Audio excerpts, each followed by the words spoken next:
ఈరోజు మనం healthy food రెసిపీస్లో cabbage పచ్చడి ఎలా చేయాలో చూద్దాం. ఫస్ట్ కళాయి పెట్టుకొని ఆయిల్ వేసుకోవాలి. ఆయిల్ హీట్ అయ్యాక పల్లీలు వేసుకొని ఫ్రై చేసుకోవాలి. పల్లీలు ఫ్రై అయిపోయాక ఒక ప్లేట్లో తీసేసుకోవాలి. అదే ప్యాన్లో పచ్చిశనగపప్పు, ధనియాలు, జీలకర్ర వేసుకొని ఒక 2 minutes ఫ్రై చేసుకోవాలి. ఫ్రై చేసుకొని ఇవి కూడా పక్కకు తీసేసుకోవాలి. అదే ప్యాన్లో ఒక 4-5 వెల్లుల్లి రెబ్బలు, పచ్చడికి సరిపడా పచ్చిమిర్చి అండ్ అలాగే ఒక 2 టమాటోస్ని తీసుకొని కట్ చేసుకొని వేసుకోవాలి.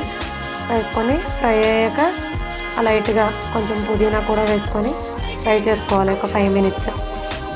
వీటిలో నుంచి వాటర్ అంతా అబ్జర్వ్ అయిపోవడానికి కొంచెం లైట్గా ఉప్పు వేసుకొని ఫ్రై చేసేసుకుంటే ఫ్రై అయిపోయింది అన్నప్పుడు క్యాబేజీ వేసుకొని ఒక 10 minutes ఫ్రై చేసుకోవాలి. క్యాబేజీ త్వరగా ఫ్రై అవ్వడం కోసం లైట్గా పసుపు వేసుకోవాలి. వేసుకొని మూత పెట్టేసుకుంటే 10 minutesలో క్యాబేజీ అనేది మగ్గిపోతుంది.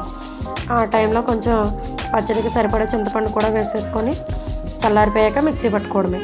మిక్సీ పట్టుకున్న తర్వాత తిరగమాత వేసుకోవడం కోసం కళాయిలో ఆయిల్ వేసుకొని అలాగే పచ్చిశనగపప్పు, పోపులు, ఎండుమిరపకాయలు, కరివేపాకు వేసుకొని ఫ్రై అయ్యాక పచ్చడి వేసేసుకుంటే టేస్టీ అండ్ హెల్దీ క్యాబేజీ పచ్చడి అనేది రెడీ అయిపోతుంది.